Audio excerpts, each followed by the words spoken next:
Welcome into the DNVR Rockies Podcast. I'm your host, Patrick Lyons, and joining me today is the sultry-voiced man to my left, Christian Saez. What's up? I'm good. I haven't taken my cough drops yet today, so the voice might be a little dry, but hopefully it'll warm up by the end of the show. Do you know that's the thing with me, that I'm a big throat lozenge guy? Yeah. I've gotten people hooked on it. It's great. It's funny every time, like, I'll tell someone for the first time, like, you got to do all these vocal warm-ups before you get into a broadcast, and people look at me like, well, that's you warm your voice up? Like, that sounds stupid. And I'm like, no, if you've ever called a game 3 hours of speaking nonstop, it's more of the afterwards that kind of sucks. You start to lose your voice, and it gets a little rough. Well, you know more than anyone that you need unique New York. Yes. You know you need unique New York. Yes, Easy absolutely. for me to say. There you go. Right. Shohei Ohtani, where's he going to end up? We're going to talk about it today. I don't know if we'll be able to crack that code just a little bit. He did say his camp said that perhaps he was going to sign before the winter meetings. That's coming up next week. We'll kind of highlight some of those things, talk about the Hall of Fame ballot, and look at a couple new uniforms and logos in baseball. It's the offseason. It's that time. It's all you got in the offseason. I know. Players moving and uniforms changing. Logovember is kind of what it's called in the industry. Yes, this is the month that everyone kind of releases those new logos for minor league baseball and some for the big leagues too. How creative do you think they're going to get? I mean, you look at the NBA, they, with all this in-season tournament and how they've changed the whole, courts and everything, some good, some terrible. I mean, how creative do you think Major League Baseball can get with these? Well, the City Connects are obviously where they're trying to dabble in that world. They're not really doing anything with the ballparks themselves, but I mean, hey, look, you could spray paint some grass to have some logos and stuff on there. I love it, yeah. And have some fun. I know, and I think it adds a little element to the game that just kind of keeps people interested. Because, like, I use this example of the in-season tournament. Like, this is meaningless basketball right now. It's kind of just like middle of the season or early middle of the season. But it gives people a reason to, like, pay more attention. So I think if baseball does that, especially a long sport like baseball, it could be fun. It can be a good time. Yeah, minor league baseball, they've got it figured out where it's like you're almost wearing a different jersey every single day. Is it Harry Potter? Is it Star Wars? We got some unique ones here in just a second. But over the weekend, I noticed a little news story coming out of Knoxville, Tennessee about Todd Helton being back on campus at his good old University of Tennessee, breaking ground on some renovations that they're doing at the Lindsey Nelson Stadium there at the University of Tennessee, right on the corner of Pat Summit Street and Todd Helton Drive. Yeah. That's pretty cool. That is pretty cool. I've always thought it'd be pretty unique to have a street named off of you. We had Edgar Martinez Drive in Seattle next to the old Safeco, now T-Mobile Field, and I remember that. But yeah, that's pretty cool. That's one of those things where you go, man, the Rockies could do that. They've got a couple nondescript streets. I mean, Wazee, do you want to change that to Walker, right. Street? Like after the first Hall of Famer, you can get creative. You can do those kind of things. I think at this point, winning games probably needs to be a prerequisite to doing those things. I think, when you want the local government to start really getting behind these changes, you need to be drawing in the fans as well. Although the Rockies seem to, struggle or not, they seem to bring in fans no matter what. So maybe that could be a change coming in the near future. Who knows? It really could be. Yeah, it's a $39 million project there at the University of Tennessee. That's going to increase the seating from like 4,300 to over 6,000, over 1,600 standing room only. They want to make it a dangerous place for opposing teams to go in and really give them a big home field advantage. I got to ask you, from a guy who's not originally from Colorado, how disappointing was it to find out that there is little to no Division I baseball in this state? CU, no baseball team. Nothing. CSU, no Division I baseball team. I looked at it from 2 points of view. From a fan, yes, of course, super bummed out. But also as a broadcaster who would love to call some baseball in the summer and doesn't. Like, I was talking to my agent about that, and I'm like, besides the Rockies, like, there aren't a lot of other opportunities to call baseball. You've got high school, you've got some smaller colleges, but you're right. Like there isn't a large D1 presence of college baseball in the at least metro area of Colorado and beyond. And so, yeah, I don't know. And it's something I'm kind of used to as well, though, because I mean, I went to Gonzaga and like we didn't have a football team. So, obviously we have a really good basketball team with Gonzaga, but we never had a football team. So like there was always that, like in the fall, you're kind of like, okay, it's football season. Everyone else is enjoying their football teams. Like I'm just sitting here twiddling my thumbs till basketball season. So, I mean, CU and CSU are better at other things, but Colorado's a great baseball state. That's the other thing that's kind of disappointing. I mean, Air Force is doing the D1 thing, University of Northern Colorado. But yeah, that was so disappointing when I first moved to Colorado. Was living in Boulder, and I go, oh man, like UCLA is coming down. I think that was the year that both Garrett Cole and Trevor Bauer were pitching for the Bruins, and I'm like, oh my God, I'm going to spend an entire week on campus. Yes. I can walk there. This is going to be great. When do they come through? Oh, they haven't had a team since like 1980. Yeah, man, that was a bummer. And no minor leagues either. You at least had the Spokane Indians. Yeah. And Colorado feels like, I mean, you look at how much of an enjoyment people get from just going to Coors Field beyond the actual games themselves. And, you still get sellout crowds on a random, Thursday game in the middle of July. And I could translate that into minor leagues. I think, isn't there is it like a really low A minor league team in somewhere in this area? Well, it's independent baseball now. So okay. So that's what I'm hearing. Yeah. Yeah. The Pioneer League used to be, short season A ball. So it was basically guys who just got drafted or players who were in the complex league. Where is that?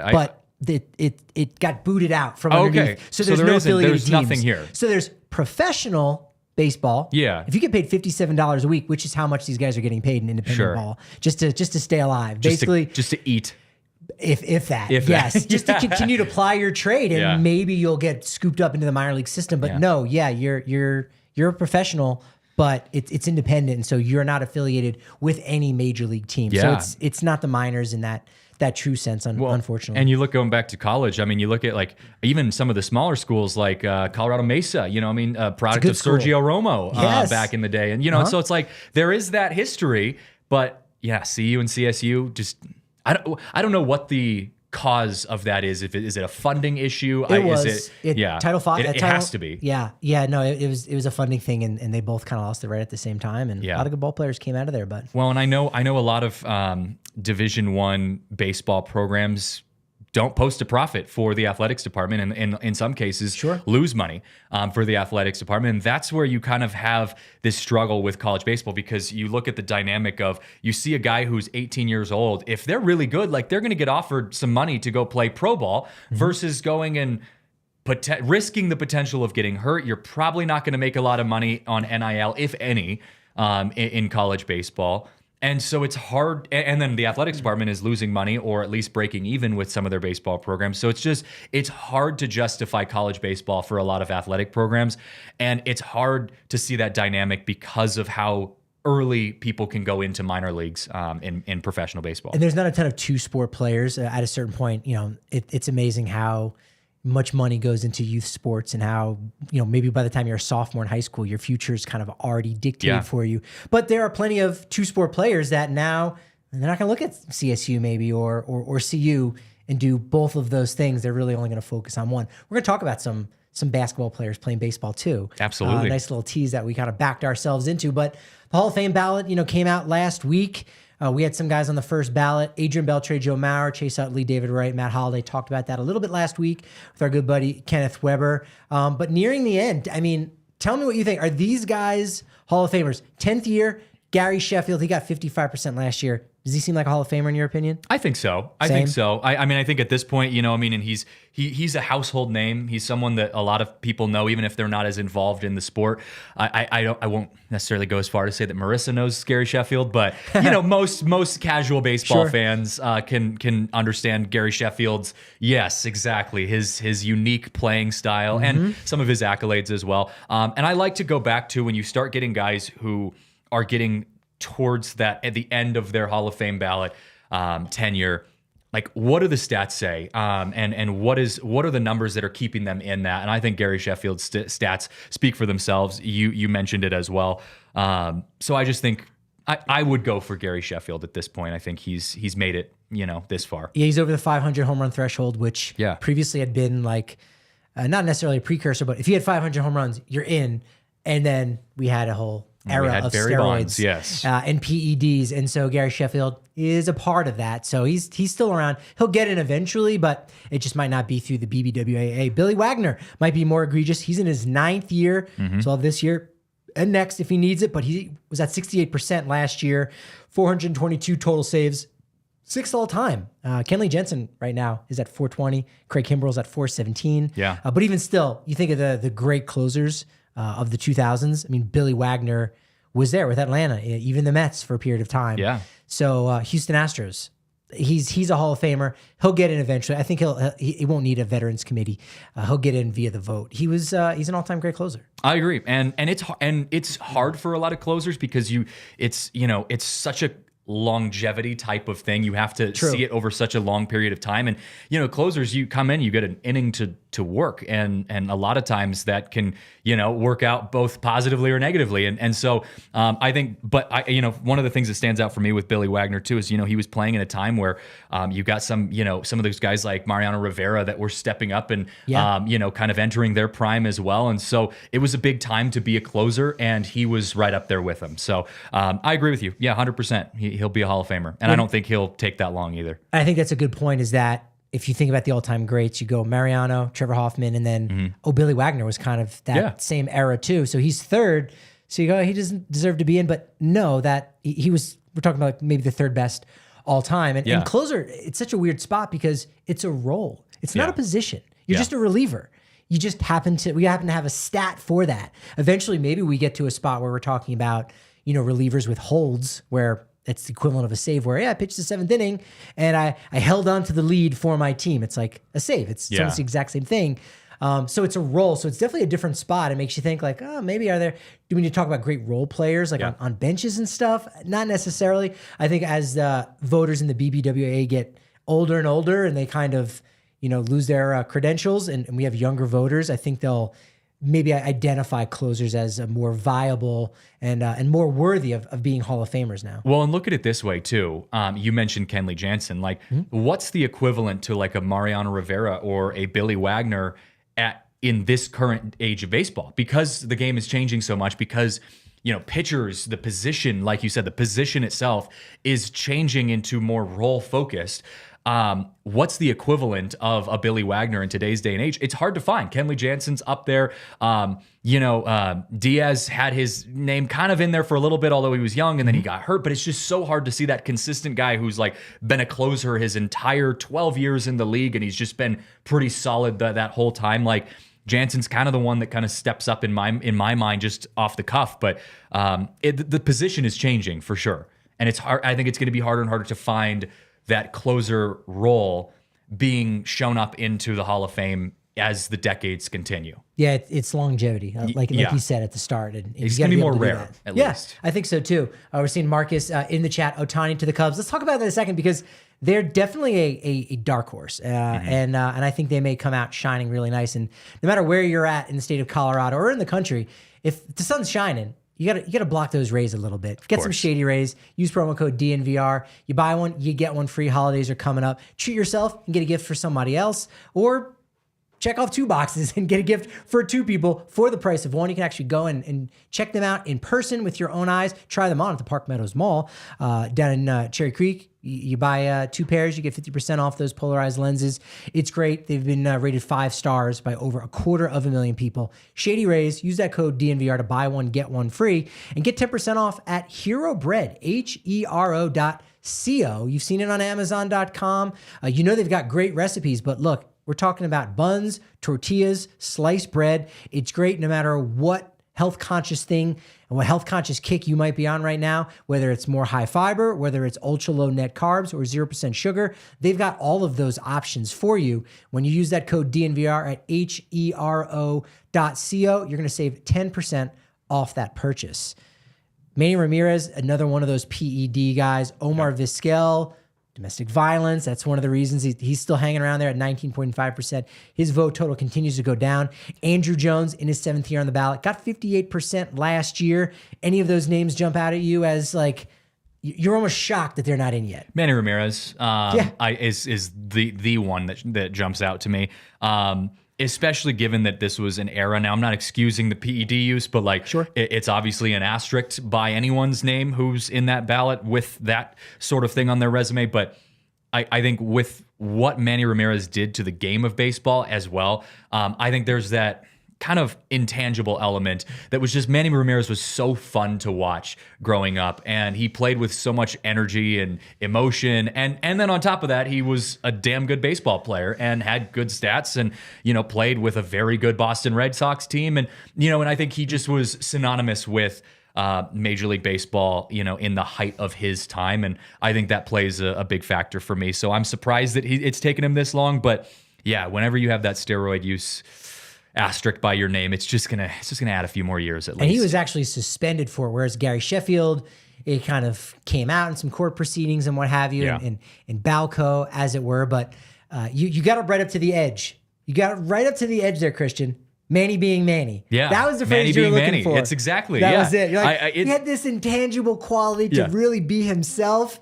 Maybe I wanted to set you up for that, Pat. I just that. wanted you to have your moment. Yeah, no, that was exactly what it was. And I love the point that you made too, that I think people forget. Like, there was a time, and for better or worse, where it was every weekend, it was like Yankees, Red Sox. Yeah. And again, in middle parts of the country, West Coast, you go, I'm kind of sick of it. But a lot of the best players were there. Every year it was Yankees and Red Sox. And Manny Ramirez was in the middle of that, for better or worse. In the early 2000s, that was primetime Yankees and primetime Red Sox. You had Pedroia, you had Manny Ramirez, you had, A-Rod. It just, that was solid competition between those two teams. And as a fan of the sport in general, like, you got to love watching those kind of games. No, definitely. I love that we're able to see now these public ballots that have come out. Only 3 so far. One was anonymous.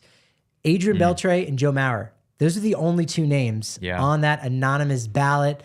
What are your thoughts on, A, not putting your name on a ballot if you get your 10 years in the BBWAA and you get a vote? And what's your thoughts on just the general process that now we're kind of aware each day, each week, these ballots become public, and it's no longer maybe a big surprise? Or maybe are there certain benefits to kind of having the conversation continue throughout the offseason as we see these numbers rise and fall based on each ballot? I like that it's a public, it's a public conversation, because I do think it builds conversation in the offseason. I want to make another comparison to the NBA, because we saw this happen last year, specifically with the Denver Nuggets, and the only voter in the NBA to not have Nikola Jokic on his MVP ballot.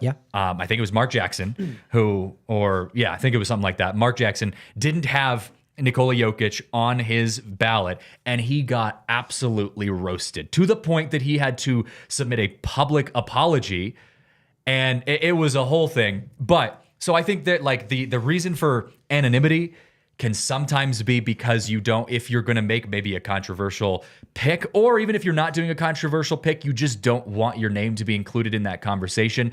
I can see where some people might not want that. But I also see where, as a fan, I'm like, hey, look, if you get a vote, I think you are responsible for that vote, for better or worse. In the situation for the NBA, like, if you don't put Nikola Jokic on your ballot, like, you need to have an explanation for that, because people are going to ask you. People are going to expect you to, follow up with and emphasize why you made that decision. Great power comes great responsibility. 100%. And so I think that's the situation we're in right now. You start to see some of those anonymous ballots come in, and you're like, okay, what went into those decisions? That's at least how I look at it. But I'm glad there's conversation no matter what. Yeah, no, I think it keeps the conversation ripe by knowing those. So there's not the big surprise that we get at the end when they make the announcement the third week of January. But sure, it again, like you said, it keeps the conversation going.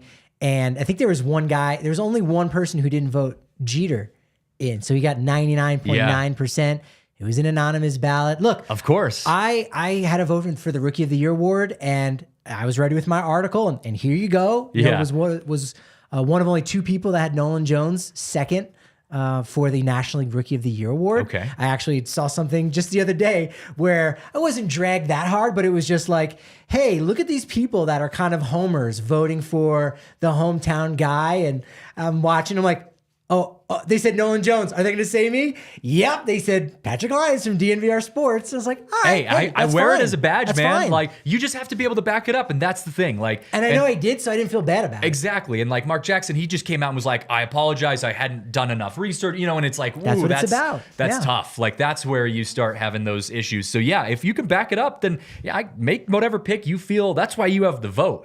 But yeah, it's when you start running out of excuses, that's when you get into trouble. And history, and I don't mean history like, hey, we'll see what happens in these players' careers when it comes to the rookies this past year, because it really is just about this season. But as metrics change and as people kind of go back and reflect on things, you never know. They might look back and say, you know what? Maybe some of those other people didn't do enough homework, and Nolan Jones probably should have gotten a little bit higher. Yeah. In the rankings there, as it were. So it's all right. It's you gotta deal with that kind of smoke if you've got the privilege. A couple minor league baseball transactions of note. Former Rockies guys, Ben Bowden signed with Atlanta. They clearly are liking the Rockies relievers right now. That's one of the go-to destinations. Ryan Valade, after spending all of 2023 with Pittsburgh Pirates, playing a lot more third base and center field, believe it or not, with Indianapolis. He signs a minor league deal with the Detroit Tigers. And I don't know if you saw this, but Extra Stat Muse, which just started popping up some of their content on Twitter, and they came up with really good graphic. It was every of the big four sports, the winning percentage of those teams since 2019. So you had whatever that, about 120 different teams. I think the total ended up being like 118. And so of course, there's no baseball teams in the top 15 winning percentages. Okay. Because again, baseball is very compressed. No baseball teams in the bottom 11. But you do have the Rockies, fourth worst amongst MLB, 95th best record, which at that point we should probably just end up saying 19th worst record rather than 95th best record since 2019. It's a positive spin on it. I guess. Yeah. A less negative spin on it. I mean, I guess I'm not too surprised by that, to be completely honest. And it's a big sample size too, because baseball plays a lot of games, and it's hard to keep a winning percentage over a longer period of time, especially in a sport like baseball. But yeah, I'm not too surprised. No, I'm surprised if I go to some kind of house party or barbecue and they don't have Breck Brew, Broncos country in particular. Huge surprise. That's a surprise because everyone here is drinking it. We've got it all the tailgates. You can get it just about anywhere. If you're not sure if you can get it in your neighborhood, go to breckbrew.com. to the Breck Brew locator. Look, it's a Colorado company that's supporting us, so we ask you to help support them.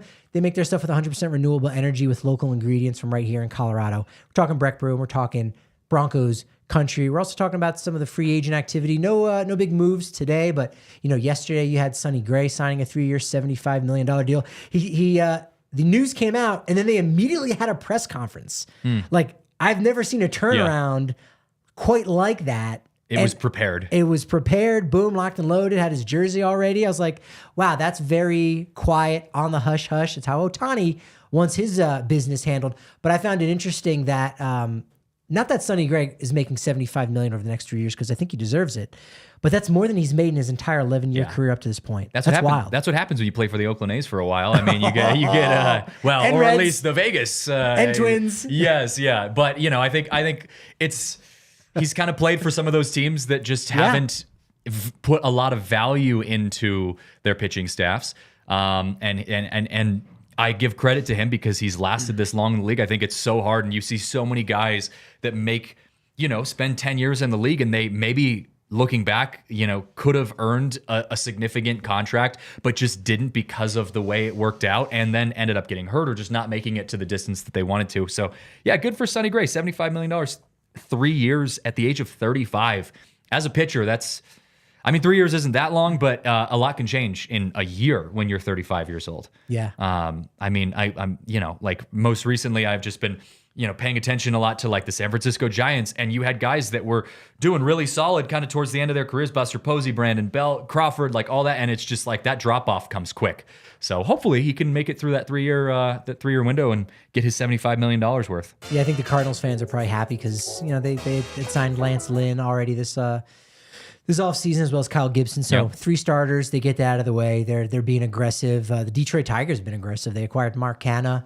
Absolutely. Right when the postseason ended, they acquired him in a trade for the Brewers. They also just added Kenta Maeda on relatively bargain deal, 2 years, $25 million, a player that seemed like he might have been a decent fit for the Rockies. Again, they would have had to pay him probably a lot more than this. Essentially, he's making $12.5 million. The math, for anyone that may not know, when it comes to pitchers and doing it for the Rockies and pitching at Coors Field, add another year onto that. So now we're talking 3 years, and add a couple $1 million annually. So it's probably closer to 3 years, $45 million to come to Coors Field. And he had a good career ERA at Coors, 3.84. Not too many active pitchers right now have a better ERA at Coors Field than Kenta Maeda. Notable guys, Lance Lynn was a free agent, just signed with the Cardinals, 2.36 ERA. Taijuan Walker with the Phils, 2.43. Marcus Stroman, 3.12. He's still a free agent right now. And Johnny Cueto, also a free agent, 3.29 ERA in his career, over 52 innings at Coors Field. These are some guys the Rockies maybe should be kicking the tires on. Yeah, I don't know too much about Johnny Cueto, or I don't know how I feel too much about him. I think he's kind of in that boat of like, getting towards the end of his career. How quickly is that drop-off going to be? Sounds perfect for the Rockies. So let's sign him for $100 million. Yeah. So Cueto is kind of iffy for me. Stroman, I think Stroman still has a few more years, and Taijuan Walker's still in that same boat for me as well. I got to see Taijuan Walker pitching in Seattle, and he's got some pretty nasty stuff. Yeah. He just needs to stay healthy and stay consistent. But I think I agree with you. Minus Cueto, I think either of those picks are guys that could potentially better this roster for the Rockies. So I would be pursuing at least the options of that if I was the Colorado Rockies. And, if nothing else, just being aggressive this offseason, because you've got to make changes coming into the new year, which I know we've talked about plenty. Gotta. Yeah. Next offseason, there's actually a ton of starting pitching available as well. So maybe you kind of postpone that. You try to add guys through trades like they've already done with Cal Quantrill. Notable active pitchers who've been bad at Coors: Alex Wood, 8.80 ERA, another Giants guy. Chase Anderson, he had a 7.67 ERA as a visitor before this season. Signs that deal with the Rockies after being dumped by the Reds, and actually had a respectable 4.47 ERA at Coors this past year. Zach Davies, he's a free agent, 6.35 ERA. Rich Hill, he's almost 50. Might as well sign him. Jamie Moyer style, 6.12 ERA. Maybe a little too high that you'd like. And then 2 trade candidates that I imagine their teams, Mets and Nats, wouldn't mind getting off the books. Joey Lucchesi, he's pretty affordable, but has a 5.96 ERA, most of that coming during his time with the Padres. And Patrick Corbin, 5.64 ERA. That would be one where the Rockies would probably be doing the Nats a favor and eating that contract. Yeah, I agree. That's a name. You're getting a name there with a 5.64 ERA. So, I there was no one that stood out to me on that list as someone that, I'm fighting for hand over fist, but hey, who knows? Guys can turn things around. Yeah. At certain points, there's that intangible that we've talked about that can sometimes happen. I just think it's again, you have to be aggressive no matter what. And so if you see someone that you like that maybe doesn't have the stats but fits into the game plan of what you want to move forward. You look at the A's when they were successful. The Billy Beane era with the A's, and they weren't finding guys that were flashy. They were finding guys that fit into their game plan and what they wanted to accomplish. And the Rockies, although they don't need to go that far, can find someone in their frame of work that works, as a fit for them. Yeah, they shouldn't rule any of these guys out despite the lack of success that they've had. Zach Davies might be one of those guys. And again, look at what Chase Anderson was like before, and then what he was like when he was with the team. We won't talk about what his road ERA was like with the Rockies this year, but still, you can't rule a guy out because of that. Dodgers did re-sign Jason Hayward yesterday, 1 year, $9 million. And the real question we got to figure out today is all about Shohei Ohtani. Where does he end up? And does he sign this week? His camp did say that they want to get a deal done before the winter meetings. They also didn't want that much of a circus. Basically, if he was going to meet with your team, don't talk about it. That will look negatively upon your organization. Yeah. So keep these things very hush-hush. Do you think we're going to get that big drop where out of nowhere, like kind of like how Marcus said in the chat, boom, Ohtani to the Cubs or Blue Jays? They're also in the mix too, Jason. Thank you for supporting and chatting it up here on the DNVR Sports channel on YouTube. Like, is it going to just drop just like that? And will it be in the next week? Are we going to get one of those 4 a.m. everyone's still asleep, and we'll wake up and Ohtani is now signed with a team? Yeah, I can't necessarily say that's going to happen, but I do think it's going to be it is going to be the news of the offseason, without a doubt. I think he's going to command $500 million. Without. Will you go 600? I think like 550. Okay. I'm thinking around in the 500 range, mid 500 range. I don't know if I'd go as far as 600, but I think baseball can be too fickle of a sport at times because there's so many things that kind of so many X factors involved as both a hitter and a pitcher. But I do think it's one of those things you might get a slight emergency pod kind of situation going on when Ohtani, even though it has nothing to do with the Rockies at the moment, it might be something like that. So. At the moment, I feel, and you don't even know, but yet you're teasing an article coming out later today about the fact that no matter where Ohtani signs, there could be a runoff effect for the Colorado Rockies. So San Francisco Giants would be a very bad example to bring this up because they need a lot of starting pitching. But a team like the Chicago Cubs, which we had mentioned, the Blue Jays, they already have a strong rotation as is right now. So if a team signs Shohei Ohtani like the Cubs or Blue Jays or Texas Rangers, I floated that out there, does that mean someone in their rotation becomes expendable? Or someone's, absolutely. Or multiple players, right? Does that mean that maybe a guy like John Gray is coming back to Colorado to clear out some space in the Rangers rotation? Again, this is apropos of nothing, but it is one of those domino effects that you say, depending on where Ohtani goes, obviously that's going to impact whoever's the runner-up. Now immediately they're going, all right, we probably got to get Yamamoto and Cody Bellinger for the same price of Ohtani. But even beyond that, the fact that there are several teams that are out there that if they sign Ohtani going forward after this season, where he might only be available, as a reliever, but in 2025 and beyond, when he goes back to starting, they might have some extra space, or rather, they might not have enough space in their rotation. Yeah. And that becomes a trade chip, and the Rockies could come knocking and say, hey, you got Ohtani, you don't have enough room for all these other guys. Let's see if we can work something out. If you're going to sign a guy for between $500 and $600 million, largest contract at least in any sport outside of soccer in the world, and so if you're going to do something like that, there is going to be a trickle down effect because you're not going to have the payroll to float all of these other guys. And so, you look at teams like the Yankees or the Dodgers or even the Mets, Padres, guys, teams that have massive payrolls already.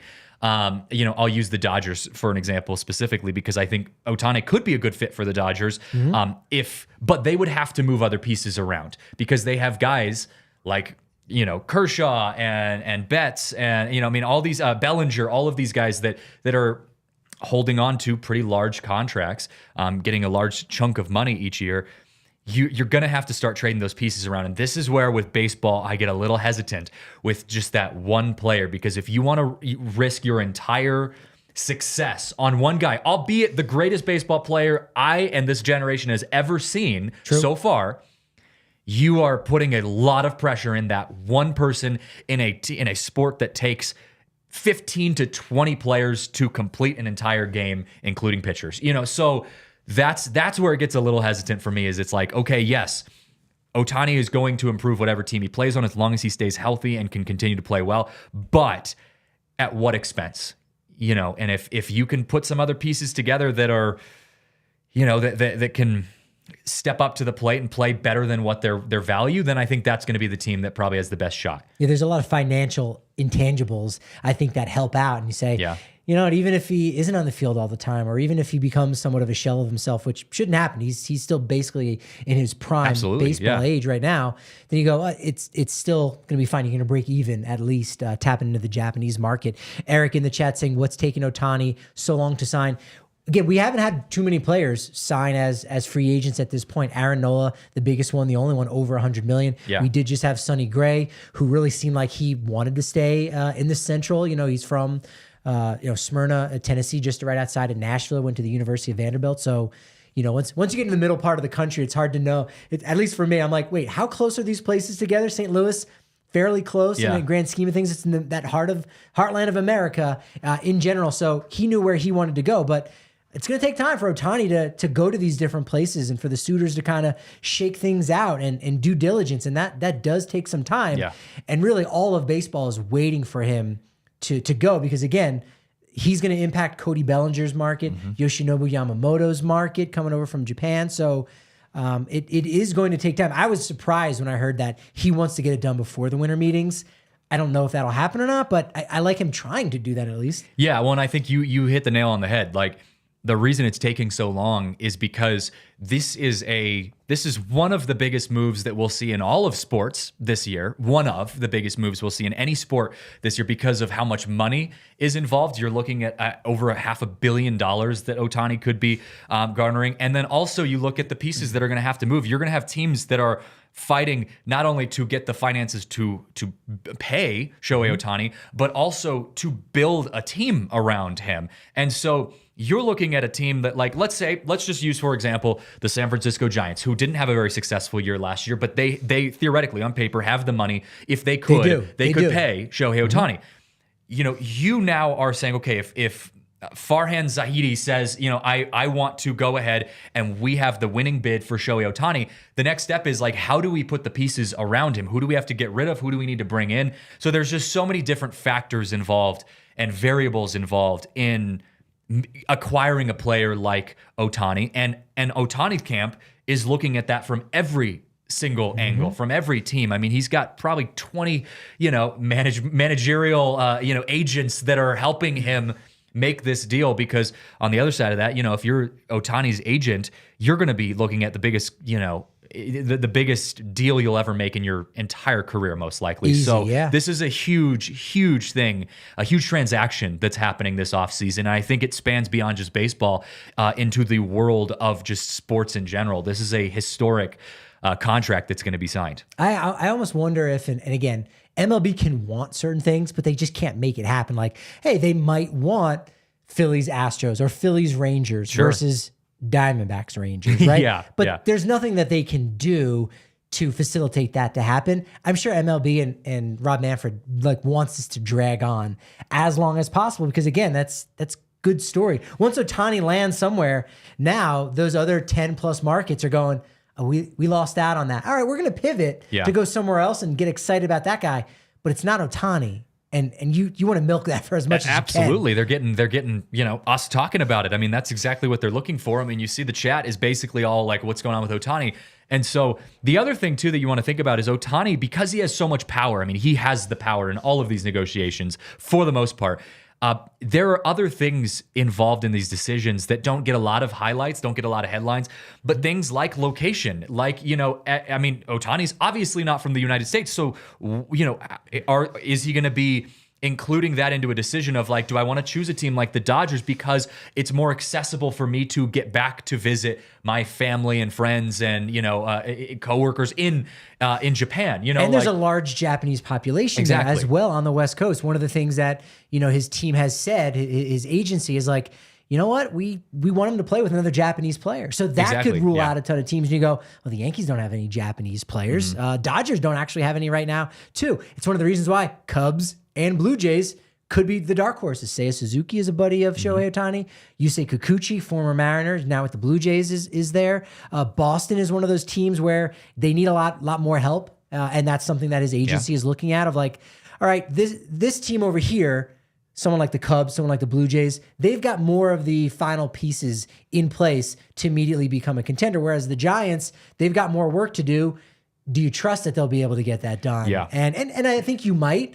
I think that was one of the not to bring up some old stuff as it were with Nolan Arenado, but he was told, look, we're going to be a contender. We're going to be going out there. And the Rockies front office did not back that up. That was one of the reasons why he wanted out, is because, hey, you didn't live up to your end of the bargain. These teams that are making these promises to Ohtani, I think they will, definitely a lot more so than the Rockies did with Arenado, live up to that end of the bargain. Yeah, 100%. And, and are there going to be teams that are making moves now in order to show that they're committed to this negotiation with Ohtani. And that's Yamamoto. If you can get Yamamoto or Shoto Iminaga, the Matsui is out there. There's another guy too that got released. That was a former teammate of Ohtani's with the Nippon Ham Fighters, Uesawa. So if you can kind of get those pieces in place, it's obviously gonna help you out. It's not gonna hurt your chances. But I tell you what, if you have been hurt at work, you got to make sure you call the folks down at Backus and Schenker 222-2222. All Tulowitzki's motorcycle accident, ride share, car, maybe it was just a scooter accident. Here's the thing. You don't necessarily know how good of a case you've got until you actually give them a call. It's free. Reach out, 222-2222. Look, they're going to consult with you for free. They might even work on your case for free if they take it. In fact, they will work on it for free if they take your case. They can see it all the way to the end. And when they've done that, they've won their clients over $1 billion over the last 25 years. They've got neighborhood offices in Denver, Aurora, Inglewood, Fort Collins. Check them out. Backus and Schenker, 222-2222. You brought this up to me, so I want to talk about that before we get into the logos. And I don't want us to run out of time. But it was a fun little thing, the blind rankings. Here, we're going to give you an athlete. And Mookie Betts had to rank how good they were going to be baseball players. And he definitely messed up because the last name on the list was Pete Weber, who's a bowler. Yeah. Like him. Yeah. Travis Kelce should have been one because I think he played baseball, at least in high school. I think he has some kind of a baseball pedigree. If nothing else, Travis Kelce would bring some fandom to Major League Baseball, that's for sure. But yeah, I the one that was interesting to me, he had Victor Wembanyama, the 7'4" player for the San Antonio Spurs. Yes. Had him listed at number 5, which I kind of agree with. Like, you're 7'4". I can't see I can't see anyone even close to 7 feet playing Major League Baseball, let alone a dude who's 7'4". There are times where I watch Wembanyama play in the NBA and I'm still like, I don't know how he makes that work. Like, it's pretty incredible. But it got me thinking, like, who's the tallest player to have ever played in Major League Baseball? Because it's not a sport that, you got first base where you can get away with being pretty tall, and it's highlighted to be tall and play first base. But usually you'd kind of top out around 6'8". Like, what's the tallest player ever playing in the MLB? Do you know? There's one right now, 6'11". Okay, Sean Jelly, a reliever for the San Francisco Giants. I mean, and he is the tallest player to ever play. Yeah, there are a couple guys that have been 6'11". Okay, he's one of them. John Roush is one of them. For the Rockies, 6'8" is the tallest. There's about 5 or 6 guys who are 6'8". One of them being Jason Hirsch, who we've had here in studio on the DNVR Rockies podcast. Member of the 2007 Rockies Rocktober team that went to the World Series. The tallest professional, if you go look in the professional ranks, Loic Van Mil from the Netherlands, played in the minors for like 13 seasons, had a really good ERA in AA, just a little over 3.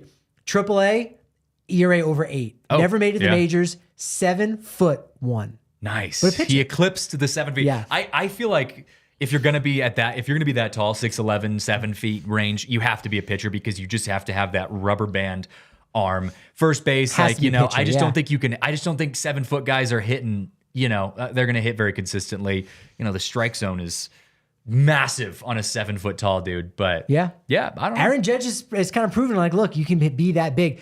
Seeing him in the 2021 All-Star game walking around, it looked painful. Like, his body, just watching him walk, he wasn't in pain, but it just looked like a painful body to be in because everything was just like oversized. Randy Johnson, one of those guys. Yeah. 6'10", best like tall guy like that's had that much success. Current Rangers general manager Chris Young, also 6'10", pretty decent career as a pitcher. Had a 2-year deal floated out there to him from the Sacramento Kings. Yeah, he played ball at Princeton. Was really good. Tallest current Rocky, Gavin Howell, 6'7", and there's all you need to know and more about tall guys. Yeah, it's not a sport that you see a lot of 7 foot guys, and if you are, you're probably a pitcher. So 6'7" O'Neal Cruz playing shortstop. Well, that one's that's weird. Yeah, I want to see a 6'5" plus catcher. That's what I'm. Rockies had one last year in AAA. Grayson Griner. Okay. He did make it to the majors, 6'6", but so he's actually the tallest catcher. That's the one. You talk about watching Aaron Judge walk and saying like, oh, that hurts. Like if you're 6 foot 5 and above and you're a catcher, you're going to have some tough knees as you get older. When Grayson Greiner squats down to catch, he's the same height as Tony Walters standing up. Tony, love you. Sorry. Put him in the net for the Avs and be perfect. All right, before we get out of here, let's look at some of these new logos here. Arizona Diamondbacks, because it's been literally 3 years. 2020, they had new uniforms. Like, we need new ones again. 4 new uniforms. They said it's kind of like they're throwing it back just a little bit with the teal colors. But they went and got 4 new uniforms for the 2024 season, and they've got something really neat: a ballpark season pass. It's only for the holidays. 83 home games, two exhibition games, $299. You can go to every single game this year for the regular season for $299. If you went to every single one, $3.60. Wow. Can you believe that? That's incredible, actually. That's like a minor league type of deal. You go call a minor league ballpark and you like get like a season tickets for $70, or short season tickets for $70. Yeah, that's not a bad deal, especially for a World Series team. Yeah. Oh, exactly. Yeah, they're doing everything right. They just acquired Eugenio Suarez, nice little third baseman to replace Evan Longoria. He's around on a $11.3 million deal this year, $15 million option for next year. The Yomiuri Giants over in Tokyo, they got some new uniforms as well that are pretty cool looking. I like, and here you go. You get a good little look at this. Sportslogos.net. It's pretty neat. The new ones on the right, it says Tokyo. It's gray and navy. I kind of don't like that at all. I like their ones from this past year, gray with white pinstripes and a little orange piping. That's nice. The pinstripes are always a plus. The Tokyo one looks like the Yankees without pinstripes. Yeah, the TG. It's weird because again, they're the Yomiuri Giants. That's the other thing. Yeah. You might like this, or you'll just say it's typical Patrick. I stifled an argument with someone who was trying to tell me that, I over, last year over the winter break, I went to a Tokyo Giants game. It wasn't winter break. It was summer break when I was a teacher.